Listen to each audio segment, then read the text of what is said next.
this time talking about trade-offs between timeliness, continuity, and community-based care, all of which are themes that we've already engaged with a lot on this panel already, that we have some understanding of why they are important and what they mean and what challenges they leave for us in terms of the way forward. But I think our guests here today are going to be able to get us a little bit deeper into why we might have to consider trade-offs. I think when we talk a lot about realizing an ideal primary care system that works for everyone, that solves our kind of core values of access and equity and so forth, that we're also in some ways striving for a balance, or maybe put another way, we're striving to correct imbalances in the system. And I'm hoping that our guests here today will give us a little bit more clarity about the kind of things we're prioritizing right now and what we may need to prioritize moving forward. So I'm going to introduce all of them and give them a chance to introduce themselves as well, a little bit what they would like to speak about, and we'll move through a couple of questions and then of course reserve the bulk of the time for you to ask questions of them as well. So starting over here, farthest away from me, we have Tracy Monk, family doctor from Burnaby, Coquitlam. She's the faculty lead for the UBC Centre for Relationship-Based Care.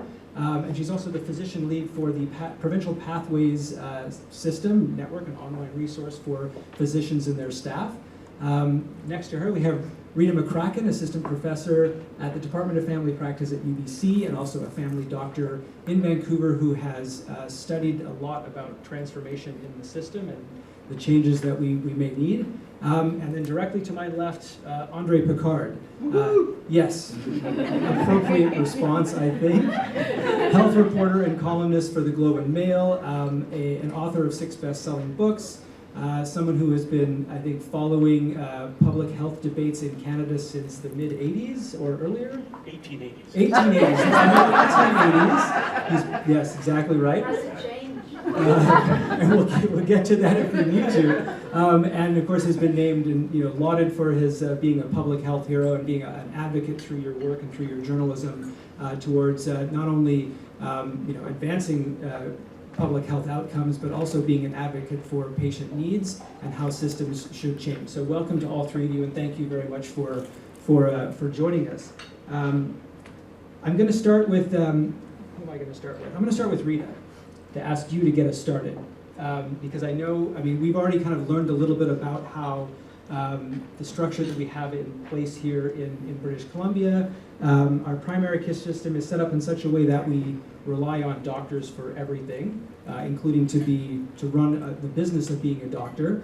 And we would be very interested to know, of course, like where and how family practice and medicine administering those practices, and how we kind of got to here, how we got to this structure of having this. And I think you have a very good example of what we may look to for another idea of how to organize our primary healthcare system. And I'm cognizant we've also shared with everyone this morning the article that was in the Globe and Mail this morning, which I think picked up on a lot and kind of called out, for lack of a better term, exactly what is wrong with our system. So let me leave it to you to introduce that.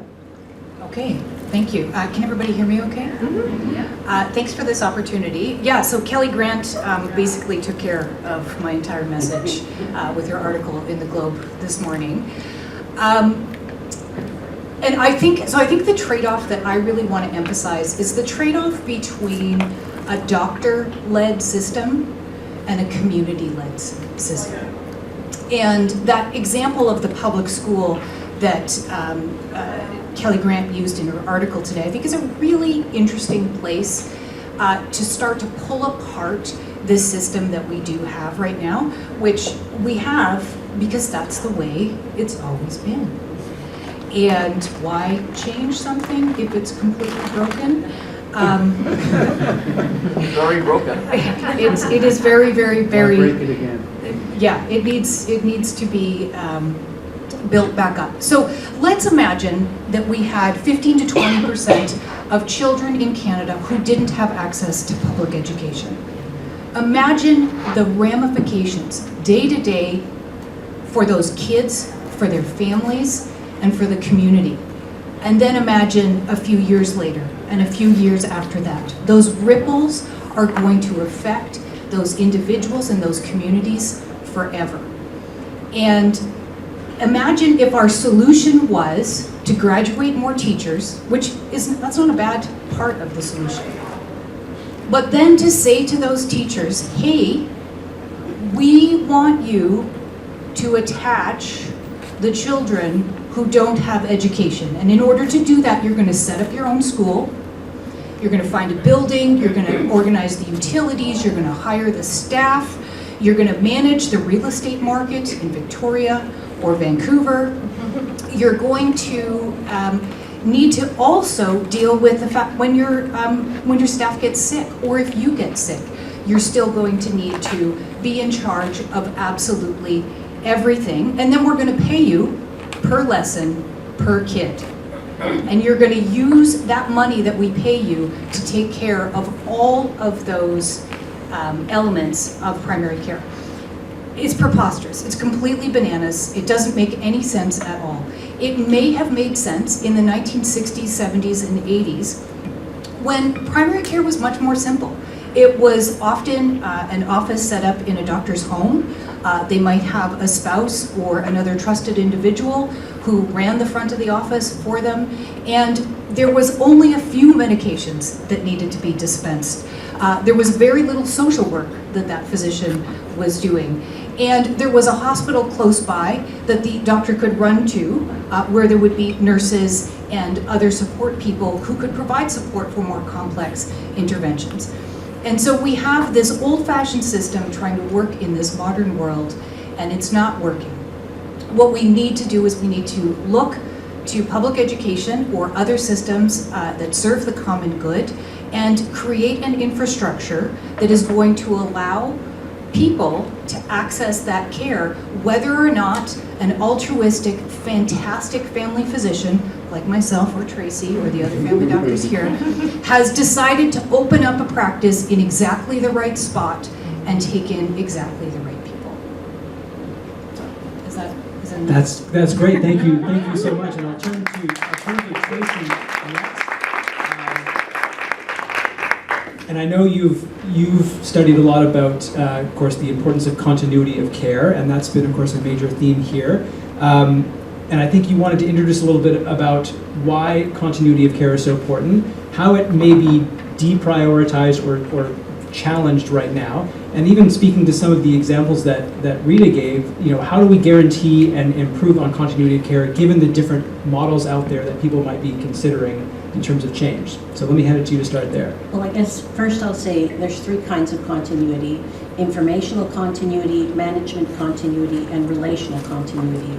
And my point is going to be that relational continuity is the foundation. And I couldn't agree more with Rita that we need to move to a community-based system. And what's at the heart of a community? It's relationships. So why is this extra important right now? Because the evidence is stacking up to demonstrate what all of us already know in our hearts. We're a social species, our connectedness to one another matters, and relationships matter in the way that we design healthcare systems. Not only do they matter, but key to designing effective, sustainable, cost-effective health systems with better outcomes. So there's actually 137 studies that have pointed this out now, that costs are lower, outcomes are better, the mortality is less, and basically everything turns out better when you value relationships in the way that you design healthcare. One of the things that's been studied the most is the ongoing relationship between a most responsible provider and a patient. And the fact that that's been studied a lot does not mean that there isn't also a substantial body of evidence about the importance of relationship between team members and between a team member and a patient. But if you look at the evidence for reduced mortality, for example, the UK, there was a study that actually showed a dose-response curve between the amount of relational continuity between a patient and their GP. And the fact that there was a dose-response curve, the more relationship, the less the utilization of the emergency department, and the lower the mortality. The dose-response curve means it's actually causal, not just correlation. Now we know we don't have enough doctors and nurse practitioners in the system, and we all know that means we need teams to increase capacity. And That doesn't mean, though, that patients should be subjected to random chaotic experiences of care from whoever is next on the assembly line. And so I give the example of my uncle who had MS, and a different nurse from the health authority in Alberta would show up every time, and he ended up feeling like a piece of meat, just being instrumented by a different random stranger. And in our division, something we did was to create, to ask the health authority, look, let's assign the same nurse to our frail homebound patients who will get to know our patients, get to know us, and instead of spending all our time documenting a plan of care and spending hours documenting care plans, let's just have people who know each other take care of people they know and make the care much more efficient and have better outcomes and more pleasant for everyone.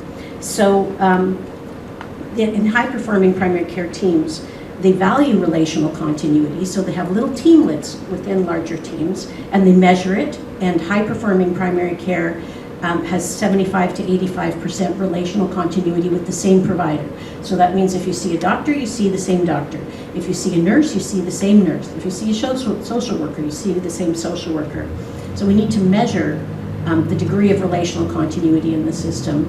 And Kaiser did a study where they found that patients were 4 times more likely to reaccess the system within 2 weeks if they did not see their own MRP.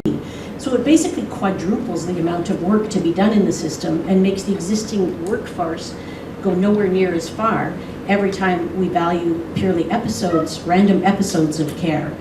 So we need to value relational continuity at every level, and that to me is a stronger community orientation. And having an information system with the information is not equivalent to knowing somebody. The information system does not know which things in a deluge of information actually matter. And one of my favorite things that one of my patients ever said, Juanita Reimer, she was a social worker, and she was worried that in social work they thought just having a big information system was going to solve the problems of the system, and she thought without a relationship, my client's information is just a file. And while information is important, it is not a replacement for a relationship. So having small teamlets within larger teams is important, and I think we forget that Jeff Bezos is famous for saying if you need more than 2 pizzas to feed your team's too big. And so we need small teams because the bigger the team, the more communication interfaces there are and the less time spent on knowing and being known. So I think we need to build our IT systems to support relational continuity and not in the false belief that they're a replacement for relationships. And I think actually when you have relational continuity, it's easier to coordinate the care. Everything gets delivered to my EMR. Like, things have gotten a lot better that way. The hospital labs and stuff all come into the EMR, so I'm not actually having to poke into central information systems. And my husband is a specialist, and he's not looking forward to a world in which he would have to be told, go see this patient and go fetch in a pile of information. He wants a letter of introduction from somebody who knows the patient and which things in the deluge of information actually matter. So knowing patients and patients being known makes care better, safer, lower cost, and more efficient. And the things that we can do to be sure that we're on track are to be empaneling patients, and we're moving to that in BC, and measuring relational continuity, and we can do that in BC. And yeah, I think we'll know we're making the right policy decisions in primary care if we can say that what we're doing increases the net amount of patients being known and feeling known. And things that we do that do not move us in that direction decrease the primary care orientation of the healthcare system, drive up costs, and make outcomes worse. But the existing healthcare workforce will go farther, and things will turn out better if we don't pretend that relationships don't matter, because they do. They do indeed, and thank you, Tracy, very much. I think from a round of applause, it shows you that the emphasis on relational continuity as a bedrock of what we're trying to achieve is aligns with what a lot of the participants here have been talking about. And I think maybe when we come back and get to this in the Q&A a little bit later, questions around how we guarantee that or build on that when we consider different models of care. And we talked about virtual care and services last night. We talked this morning about team-based care, and whatever models and practices we decide on or deliberate on as a group, how can we kind of guarantee that relational continuity bedrock is kind of guaranteed there. But let me turn to Andre next. Obviously, you've seen a lot, especially at observing the policy level and the political will or lack thereof that I think has been part of this. And coming back to this emphasis, on the other side of this, which is timeliness of care, which might be,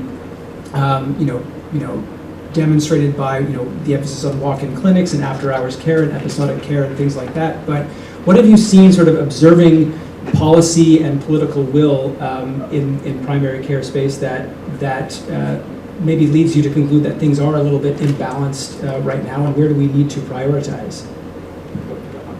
Yeah, I think we obviously need to prioritize primary care. To me, a system that has a shaky foundation is never going to be a good system, and the weakest part of our system right now is primary care. So 6.5 million Canadians without a primary care practitioner. So we have to really build the base. So I think politically, I've written this many times, but I think we need our politicians to say, a chicken in every pot. Every Canadian is going to have a primary care provider. And once you have a goal, it's easy enough to implement it. It's not easy, but it's better than now where our system really has no goals. Has no accountability, and I think that's a problem. So I think underlying your question is one that I ponder a lot and I don't have an answer to, but I can talk about a bit, is why don't politicians fix things, right? That's what people want to know. I think there's several reasons, or excuses perhaps, better than reasons. One, I think, and Rita alluded to this very well, I think we're prisoners of our history. We created this system, Medicare, in the 1950s and 60s. We created for the demographic of the time, and it was a good system for that time, but we live in a different world. Doctors don't do the same thing as they did in the 1950s. It's dramatically different. Hospitals don't do the same thing. Patients don't have the same needs. The vast majority of our care is for elders, and I'm not blaming them, that's totally appropriate. That's how life unravels.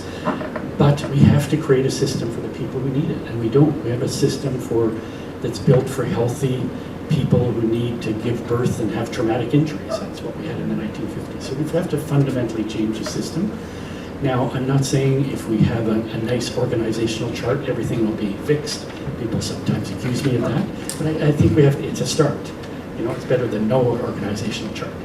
So why don't politicians act? That's one. They're imprisoned by history. Our love of Medicare, I think, is kind of unhealthy.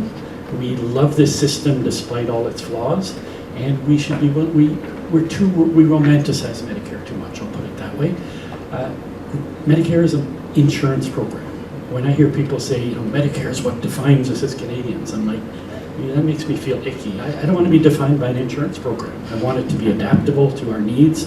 I want it to be broken down and fixed. That's what we have to do, is fix the system. The third thing is I think politicians are frightened. They're frightened that no matter what they do, it's never going to be enough.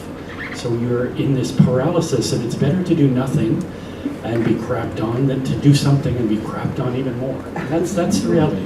So the fourth point, I think it comes down to us. I think ultimately Canadians are the authors of their own misfortune. I think we're way too tolerant of mediocrity.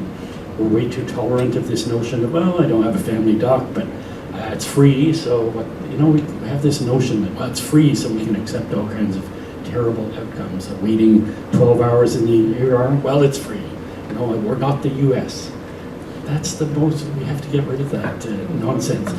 Instead of saying we're not the US, we should be saying, why aren't we Denmark? Why aren't we the Netherlands? Why aren't we France? We should aspire to more. So I think ultimately we're the biggest problem is ourselves. And the final part of that is when we vote, we don't vote on healthcare. I used to, when I was younger, back in the 1880s, I was much more critical of politicians for their inaction, and now I understand it, because Canadians don't vote on healthcare. They talk a good game. Every poll is our number one concern is healthcare, but it's not what we vote on. We vote on potholes, and we vote on, was there interference from China? Is Trudeau the devil incarnate. We vote on all kinds of things that are not healthcare. The day we vote on healthcare and we throw people out of office for inadequate healthcare, it'll change, and it'll change quickly. And we have to put our votes where our mouths are. We can't just talk about this stuff. We have to demand accountability and change, and demand it at the ballot box. And that's only then will it change. Right. Sorry for the- No, that's okay. That's why we're here. We even had some training there. And I think, in addition to, showing your will at the ballot box, I mean, also when we get a chance to gather people together like this in this setting is also a good chance to advance that political will and that pressure. You spoke a little bit, of course, about adaptability, and what we've heard, I think, so far in general is that the system that we have, that we built, that was relevant in the 50s and 60s and 70s, does not seem adaptable right now, or does not feel, we've heard last night and this morning about how, last night talking about information systems that are piecemeal, and if we're going to look for change, we may only have to consider piecemeal changes because restructuring the entire information system of medical information might be too hard. So Rita, to turn back to you, from your example, this kind of underlying need for a structural change, how can we adapt? Where do we start to realize the system that's more like the educational system that you and the Globe and Mail reporter described, and less like the one we have now? What are the steps that we can take to kind of start us on that path, besides just going to the ballot box with a bit more health focused of our vote? Right. Well, you'll be happy to know I have a complete 10-step plan to fix everything. Unfortunately, I don't. But I think, it's not going to be a Bruce Coburn rocket launcher type of reset. Like, we can't blow everything up. There are some things that are really good. The vast majority of care that many of us have been able to receive has been given using this old-fashioned system. And there are some providers who are thriving in that system, and we don't want them to stop. So we need to have some options that we add to the system and we slowly progress, maybe with a few huge leaps here and there. So for example, community health centers are an organization that is much like a school. I know you guys, you spoke to Val St. John this morning, right? So you heard her excellent description of a community health center. Ontario has about 130 of those community health centers, which have reasonably not terrible funding. I think would be an adequate way to describe the funding of CHCs in Ontario, reasonably not terrible. In BC, it's terrible.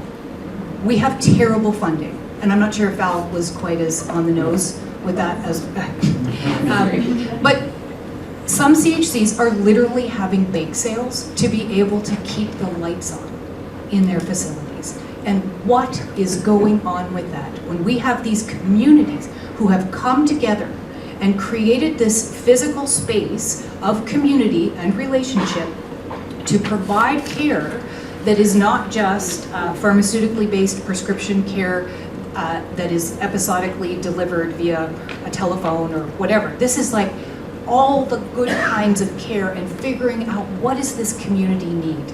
Do they have a lot of physical trauma because a lot of their workers worked in mills, and so they need massage therapy. Maybe they need an elder from a local Indigenous community, and they staff that center to be able to meet the community's needs. And they're having to have bake sales to be able to fund that work. And that is frankly unacceptable that we have allowed that. And why is that? It's because the vast majority of primary care funding, you can tell I'm getting very excited about this now. The vast majority of primary care funding comes via physician remuneration, and that is crap. We need to let go of that. We need to say communities deserve to have health care, not just doctors need to earn a good living. Both of those things are true, and we need to create the infrastructure to be able to do that. So what's one relatively quick thing that we could be doing? It would be to have adequate funding of the CHC infrastructure and create a way that more communities who are ready to engage with the CHC structure can do so without needing to lobby the provincial government for decades to be able to open that clinic. So. Excellent, thank you very much. Before we get to questions of the members, Tracy, I just wanted to come back to you as well, because we had a presentation this morning, of course, all about team-based care, and you mentioned in your opening remarks about why teams and, of course, community health centers are important, and even you talked about micro teams within teams. And I think coming back to this issue of guaranteeing relational continuity and understanding that when we had a traditional practice, that continuity seemed a bit more straightforward. And I think questions have been raised about how do we guarantee that kind of continuity of care in the team-based settings when we're kind of moving beyond that. I just wanted to ask if you wanted to pick up on that a little bit, and also what Rita talked about with supporting communities and types of communities in guaranteeing that kind of care. I think something interesting came up at our table. One of the patients at the table was saying they wouldn't feel comfortable going someplace and being told they had to see whoever randomly was there that day. And Kathleen was saying that she was at Kaiser recently, and the Kaiser patients can decide who on the team they're going to see. So I think it is really important that it be patient-directed, team-based care, and that the patient gets to know the individuals within the team. In terms of iterating our way to the Holy Grail, which I think seemed to be sort of what Rita was saying about the rocket launcher approach, I feel privileged that in my practice I've been able to, our division of family practice, and before there were primary care networks, we didn't like the fact that the health authority was assigning a different random nurse all the time to our frail homebound patients, who basically, that's different from a post-op follow-up. Like, these are patients who are going to need ongoing nursing care at home, and it would make so much sense if it was relationship-based and the same nurse worked with the same group of clinics and the same patients. So we hired a nurse called Debbie, which became the Nurse Debbie Project, and we hired her as a division to do home visits on our frail homebound patients, and she could do a rapid response. So such a feeling of relief to know I didn't have to send a patient to emerge, that in fact even before I would hear about the patient having a problem, my MOA, who was called by the daughter of the patient, would call Debbie. Debbie would go out, and by the time I hear about it, Debbie's assessed the patient, everything's already sorted, we've already averted the emerge visit, and I can quickly prescribe the antibiotic for the UTI that Debbie did the dipstick on, whatever. And this worked so well that we did manage to convince the health authority in Fraser Health to actually change the way that nurses were assigned so that it wouldn't be these random episodes. They actually changed their service delivery model to be relationship-based. And it's working pretty well. It's not as good as it was when the division hired the staff, because Debbie stuck with it for the long term, and there's a little bit more turnover, but still the concept is there of relationship-based service delivery. And I was thinking how great it would be if the way that diabetes nurses worked in the health authority was redesigned to be relationship-centered, instead of them providing episodes of teaching, to be instead assigned to groups of clinics, and they'd have login to the EMR and come to the office maybe once a month. And I had a similar wonderful relationship with a pharmacist from UBC Pharmacist Clinic, who we did intermittent co-location. So once a month he would come to my office, I would introduce the patient, then he would spend like an hour doing a big medication review, and I'd come in again at the end. And it was a fantastic model, and all of them really were unburdening, much better patient quality of care. Patients who'd been on narcotics for years, who I had said, let's try to wean you off, and it had gone nowhere. When the pharmacist came, we actually got somewhere, and the pharmacist would have intermittent visits with the patient between visits in the office. They do phone calls or video visits. So even though I'm a tiny little 2-doctor office, my patients feel like I have this big team of this home health nurse and the pharmacist, and ideally if there was the health authority redesigned diabetes services.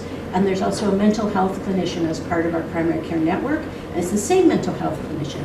And I can call up Peter and say, I'm going to send you such and such a patient, or what should I do about this? So they're little iterations, and it would be wonderful to work in a CHC where there was community governance added to the picture, but it's been possible in a small amount of space with a small group of people who know each other to begin to develop the elements of team-based care. And work has gotten more and more fun with each one of those things. Okay, well, that's great to hear. And I think now would be a good time to turn things over to all of you to ask some questions, especially as you've spent the last 30, 40 minutes before this reviewing the challenges and obstacles that you've been thinking about since the beginning of this process and even before you came to the OurCare process about things that you've observed. So I would invite you to feel free to raise the questions that you've been discussing yourselves with our guests here as well. And also remembering, that we've had these presentations, earlier and last night about virtual care and this morning about teams, where we're striving to figure out exactly what is the best kind of balance to achieve that might inform the recommendations that you make as a panel. So I'm going to turn it over to our members and thanks again to Tracy, Rita, and Andre for being up front. And I see Henrik, you are raring to go, and I'll do my best to circle the room a little bit. So Henrik, and then I see Jade next. Andre, yesterday you weren't here, so you missed the Diamond of Despair, and you've placed me solidly back in there, since ultimately you said that it's really up to Canadians to kick ass. So my question to you is, how can doctors fire up patients to really encourage politicians to stop being so terrified of the change that we need? How do we get Canadians in gear and not just voting for potholes? Yeah, I think we have to get out of this, everything is broken mentality. And instead of our politicians saying everything is broken, we have to say, here's what's broken and here's how I'm going to fix it. So I think it does come back to political will and the way we present, and we shouldn't tolerate politicians who just, it's just rhetoric of everything's broken. Not that I'm referring to anyone in particular, but tell us how you're going to fix things. I think Rita made a very important point. I don't think it's about blowing up the system. It's about incremental change. And I think the good news is we forget this, and as journalists we don't do a good job of this, is that most Canadians get good care most of the time, right? But they get it in spite of the system, not because of it. So if we make some little tweaks to the system, make it easier for carers to care, we can make dramatic improvements. If we start scaling up our successes, of which there are many in Canada, CHCs, Quebec has a model called CLSCs. It's been around for 50 years, where it integrates health and social services in one place, salaried doctors, team-based care. That kind of stuff, it all exists. Every solution exists in Canada. I always say we've solved every problem 10 times over in a pilot project, like Nurse Debbie. We just have to bring those things in permanently, and we bring a lot of the fixes. So let's highlight and then the other thing is when our systems do things and fail, don't catastrophize it. I think failure is good. That's how we learn. Have more of and I always get in trouble when I say this, but more of a business mentality. I don't mean a for-profit mentality, but businesses fail all the time, because that's how they get better. And we're afraid to fail in Canada. We have this regression to the mean. We always sort of go to the comfortable mediocrity because it doesn't get us in trouble. But let's do more bold stuff. Let's fail some more, and we'll do a lot better. I don't think you answered my question. How do we get Canadians to do that, to stimulate their politicians to do the right thing? You've given us solutions, but not how to get there. I think because the answer to your question is right here. You do this. You have citizens demanding more. You articulate what you want, and you follow up on it. I think, again, Canadians tend to just back off. They get angry about something. I often use the example, I travel to France often. I was saying the other day to someone, if someone waited 18 hours in an emergency room in France, there'd be 100,000 people in the street. We just go, oh boy, so that's my at least they question. didn't wait 72 hours. In the street? That is my question. Well, I think it's cultural. We have to change our culture of acceptance of inadequacy. I think Canadians are too polite. Yeah, they're too polite. They're too polite, so that's why. Let me go to Jane next, and then I think I saw a tepid hand over near. No? Okay, well, Jane, and then there we are. Jennifer, okay. Jane, go ahead. Well, you'll be disappointed because this is exactly what I was talking about, but the question was already asked, and I don't want Andre Picard to feel more important than the rest. So he's going to be directed to you, but I'll direct it to someone else. Although it's really to you. It is about complacency. How do we get people motivated in this country? It's shocking to me how many people think the system is reasonably okay, but on a personal level have a lot of complaints, but do not take that into action. There's a lot of inaction in this country, and it's very frustrating, I find, for myself. And that's partly why I'm part of this panel. It's a way to try to fix it in whatever way we can. So that's part of it. The others, to the other panelists, you're successful, to a reasonable degree, successful practices. How did you start yours, and how did you advocate for the systems that you have? And how can you parlay that to other offices that are struggling?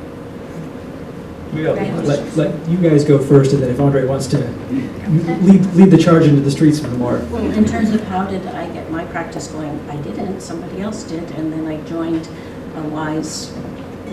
the one practice that had been the most fun and organized to work in as a locum. I worked in several different places. I initially thought I wanted to work in a larger setting with lots of people, and then it turned out I actually really liked that small setting. And Denise, my first partner, had a perfectly organized office. Everything, you could always find everything. And then over time, I think as physicians getting involved in divisions of family practice and the innovation that was created here, that I think is a really wonderful creative piece, policy piece that the ministry did here to enable physicians to come together and form nonprofits and to work with our communities. And increasingly community organizations are part of the governance of the divisions, and that led to the creation of projects like the Nurse Debbie project and the other project that I work on, the Pathways website that has all the specialist wait times and things. So these are, the government did have the insight to enable innovation on the ground. Provincial government? Provincial government, yeah. And one of my other hats is I sit on a committee called the Family Practice Services Committee, formerly GPSC, and that's a unique thing in Canada, a committee where family docs and the province talk together and create policy, and led to the creation of divisions of family practice. And the concept was, instead of just giving doctors more and more money, let's give them some funding to create organizations that they can work with their communities and one another to improve practice. And so that's, creating entities like that. And certainly I've realized trying to get everybody activated is impossible, but you need to get a few people activated who sit on the right committees and make the right connections and put together the right lobbying documents or whatever to potentially affect change, because it's too exhausting to get everybody activated, but getting a few impassioned people like the Ritas of the world activated is what brings change, and articulate in the public space like Rita. So I don't run my own clinic, and I don't want to at all. I went to medicine late. I worked in business. I was a human resources person in the high-tech world for 10 years before I went to medical school. And I also ran 2 of my own businesses before I went to medical school. A super successful lawn mowing business during university, and then a college pro painting business. So I knew a lot about what running a small business was like, and knew I didn't want to do it. So when I finished my residency program, I did a lot of different things, which a lot of new grads are doing right now. It's been a while since I've been a new grad, in all honesty, but it did happen at one time. And so I tried a bunch of different things, and then I had a baby. And then my parents got old, and one of them is affected by dementia. And my life got very complicated. and it remains very complicated. And there is not a chance in hell that I am going to work in running my own business. And so I think I represent, at least from some research that I've done, at least 50% of the physicians who are licensed in British Columbia. We are looking for a good place to work with a team that can support us, where I can have a sick day if I need to fly to Alberta to provide emergency care to my dad, that I can do that. When I did have a baby, that being able to leave without needing to pay overhead at my clinic while I am nurturing a new human who is literally sucking life out of me. It doesn't really seem like too much to ask. This is what most people in Canada are looking for in a job. And so right now I work at a clinic. We just started using the new payment model. Frankly, I don't like it. I don't like the fact that I still, if I don't show up to work for a day, I don't get paid. And so it's not me treating me like somebody who is making a contribution to a community. It's me dispensing services to a community. So that's my frank assessment, that is my personal assessment. I just really want to make that very, very clear. I do research in this area, and I know that I am not everyone, but my views are not, I'm not the only one who holds my views at the same time. All right, thanks. I think, Jennifer next, and then over here, yeah. This question is for you, Rita. You alluded to, kind of, in this answer, you've alluded to what my question is about, in that it seems like we look at funding as just a pie, and who gets what size slice of the pie. And so we've talked a bit about how doctors are paid, and you said, more funding should be going to these community-based centers, but I fear, or I guess I've been led to believe, that Canadian doctors already resent the payment system compared to the rich and famous doctors in the US who have 3 houses and 5 cars. So how do we address that as well? Because I understand doctors need to feel appreciated and properly remunerated. So what are your thoughts? Yeah, it's a great question. So I'm just doing a project right now where I'm comparing all the existing physician remuneration models across Canada, and there are so many. So many. And many of them are almost exactly the same, but they have different names and different descriptions. So I think, number one, what doctors want to feel satisfied in their job is not that different than what a teacher wants, or an accountant, or a lawyer, or a pilot, or a judge. We have lots of other professions where you need to go to school for a long time, where you have an important place in the public, where you hold trust in a really unique kind of way. And we don't ask judges to get paid per case. We don't ask pilots. Imagine if we were saying to a pilot, listen, you're going to get paid per seat that we fill up today. Do your best. We really want to make sure that we are creating an attractive remuneration package. And again, because we're not going to blow things up with a rocket launcher, there are some people who really are thriving with the current available remuneration models. And we want to make sure that we keep those supported and we keep them equitable, which is one of the good things that I have to say about this new payment model in British Columbia, is that it did allow the payment to rise to be more comparable to other ways you can earn an income as a physician in British Columbia. So the brain drain to the US is a complete myth. That doesn't happen. I don't know if you could say more about that. I think I read something that you said. I agree. Yeah, so a few doctors go to the US usually to do ultra specialist care because of opportunities they don't have here, and about as many doctors come back. So it's a wash from year to year, and it's a very tiny number. We have 84,000 doctors, and it's in the couple hundred that move back and forth. So that is a myth. It's also a myth that American doctors get paid a lot more. plastic surgeons that you see on TV do. They make millions. TikTok, Andre. TikTok. And then, you know, your Kaiser Permanente doctors, they get paid well, but when they come up to Canada, they go, holy shit, you guys get a lot of money. You know, yeah, so it's like everything. It's the mythology is stronger than the reality. Well, I think I appreciate that because I think as we get educated, I'll speak for myself, now that I understand that those things are a myth, I will be able to sort of share that information, change other people's minds, and advocate for the doctors here rather than saying, oh, you know, they wish they would get paid more, you know, so. Well, doesn't everybody wish that they would get paid more? Put your hand up if you're like, no, I'm good. He's good.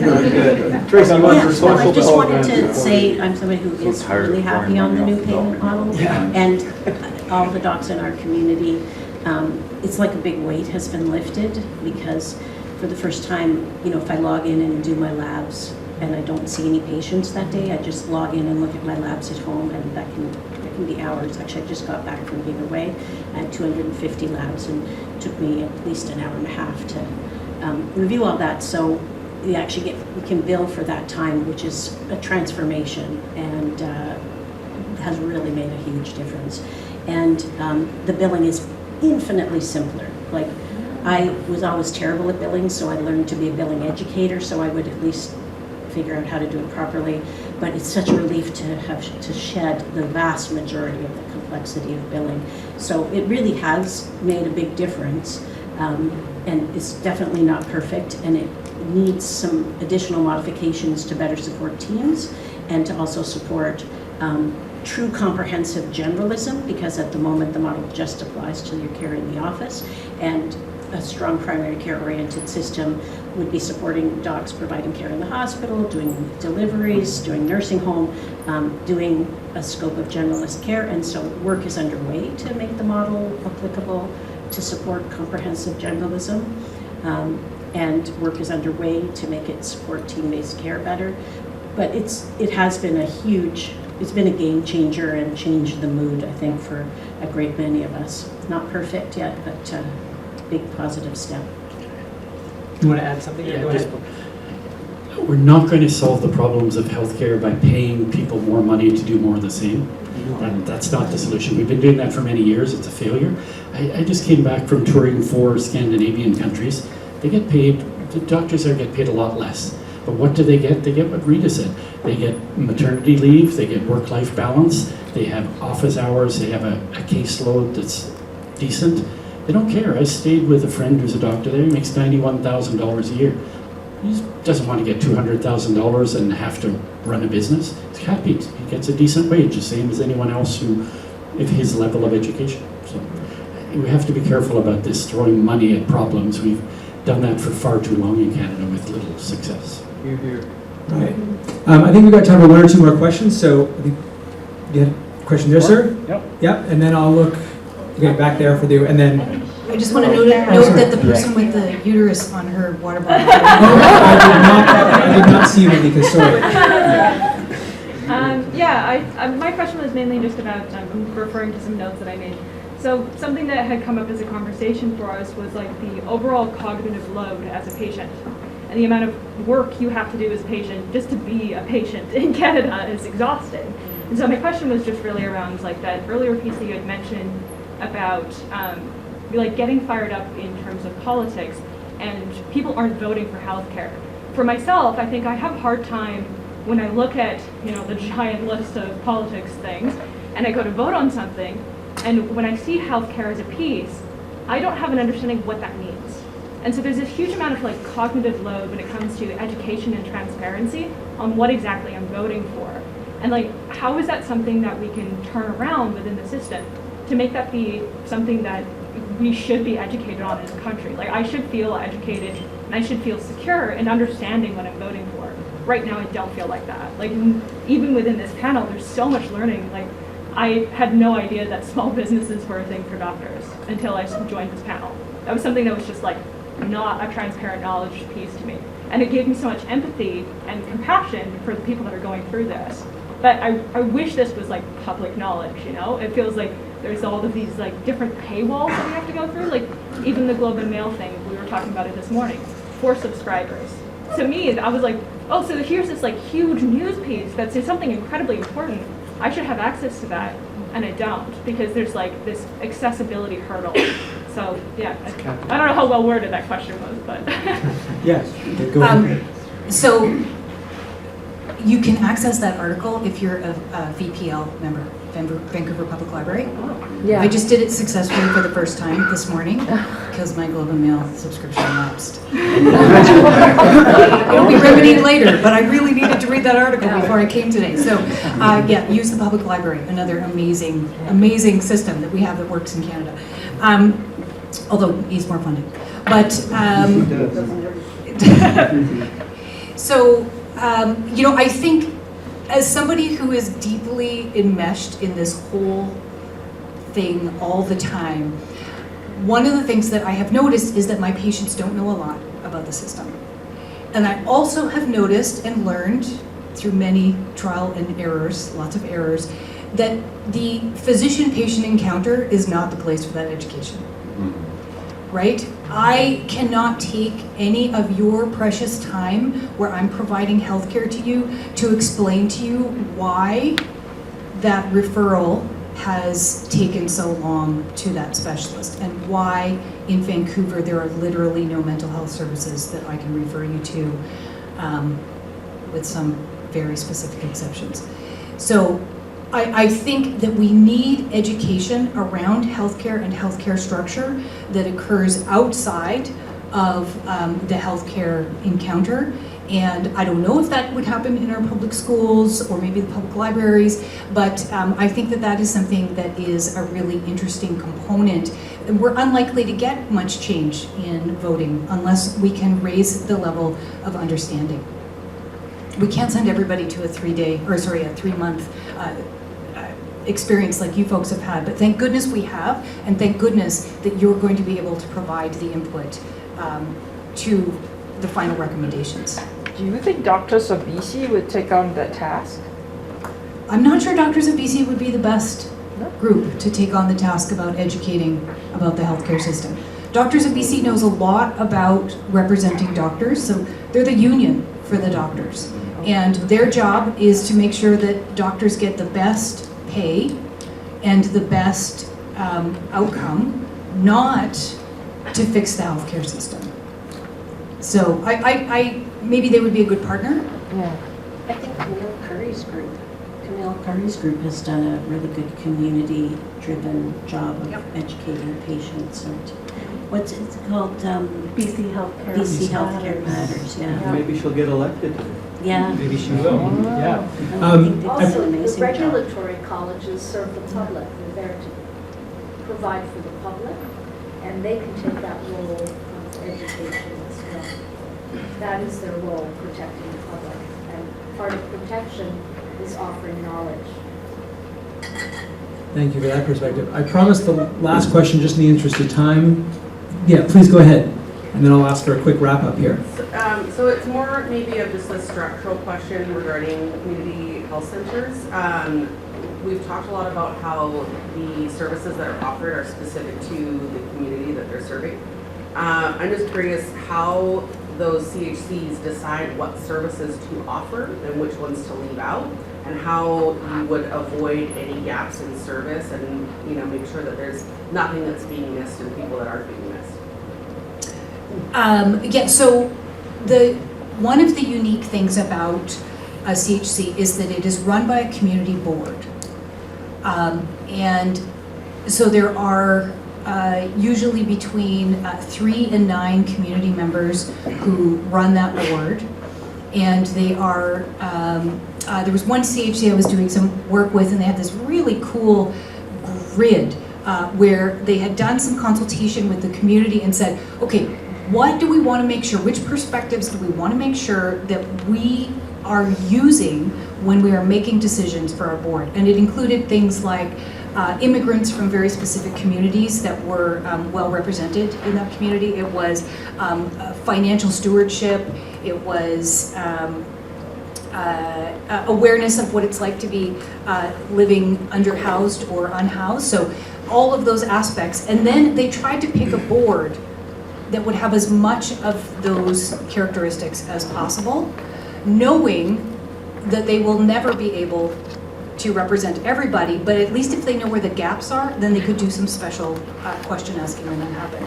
The other thing that I've seen CHCs do in their governance is to look for the strengths of the community as part of their assessment. So what are things that we are really good at? So there's one community, for example, that has an incredible Indigenous reflection center, for lack of a more specific term, where people are able to go and get spiritual support from their Indigenous leaders. And so they don't need to reproduce that within their CHC, but they need to create a partnership with that. So that is what a CHC does, is they go out into the community and they figure that out, and they have a process for saying, are we doing it right? Or have we missed the boat? Or what happens if our only doctor leaves? And so you have that kind of ongoing conversation. But the CHC has created a place where that conversation happens.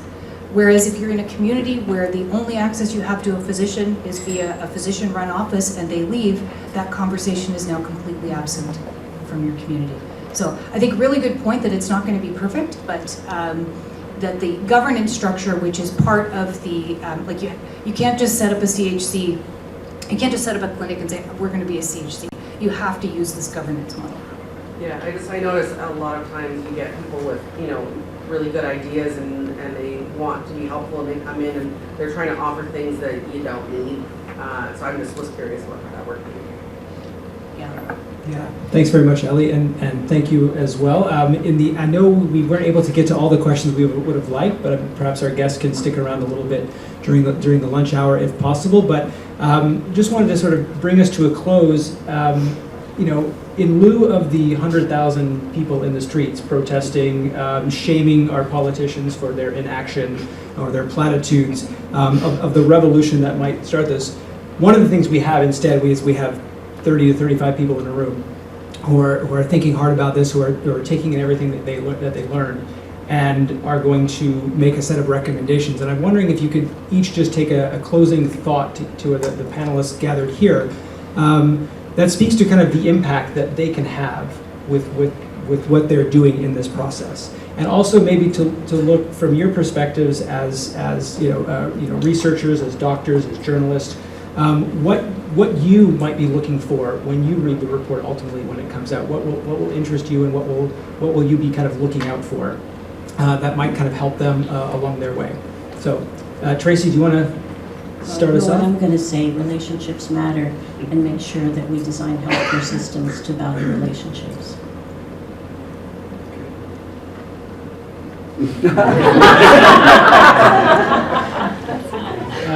I think a paradox is that the people who should be speaking, the sick and people caring for their loved ones who are sick, don't have the energy to do it. So this is left to the will. I'm always puzzled. I'll leave you with a question. Why is Canada the only Western country that doesn't have a patients organization that's powerful? If I go to France, the Patients Association of France is as powerful as the French Medical Association. Why are we represented only by groups that think about body parts and diseases? I think that's a big missing link in Canada, is why don't we have a powerful patients organization?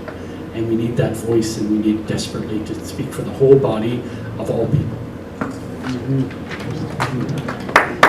Yeah, and I think to build on that, I will say that we need to make sure that we have more voices at the decision-making tables. In British Columbia, it's been almost exclusively physicians and politicians, usually behind closed doors.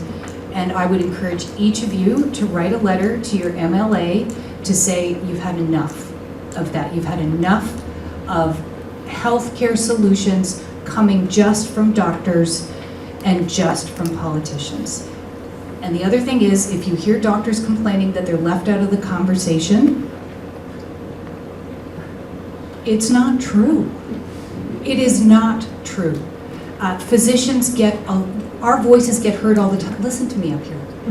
I am the perfect example of We get to say so many things, and we need to hear from patients, and we need to hear from our colleagues who also provide primary care. They need to be sitting at the tables for solutions. That's what we should use our rocket launcher for, is to bust up those tables that are just doctors and politicians. So please use your voice and let your elected officials know that that's something you would like to have happen. Thanks very much, Rita and Tracy and Andre for that. And if you are compelled to send a letter to MLA, you can attach a copy of the report when it comes out, of course, to further emphasize that. But thank you all so much for being here. The one, I think, piece of advice or guidance I wanted to give you when we spoke earlier was to be blunt and forthright with our members. I believe you have achieved that in spades. No need to reset. So thank you very, very much to all of you. And